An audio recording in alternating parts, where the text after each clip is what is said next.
பாட்டியும் குட்டி குருவியும். ஒரு சிறிய கிராமம். அந்த கிராமத்தில் ஒரு அன்பான பாட்டி வாழ்ந்து வந்தாள். அவள் வீட்டின் முன் ஒரு பெரிய வேப்பமரம் இருந்தது.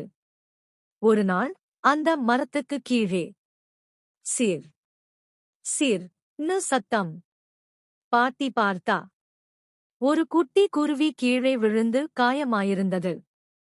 பாட்டி மெதுவா அதை எடுத்து ஒரு துணியில் வைத்து தண்ணீர் குடிக்க கொடுத்து அரிசி பொடி கொஞ்சம் போட்டு பார்த்துக்கிட்டாள். நாள்கள் கடந்தது. குட்டி குருவி குணமடைந்தது.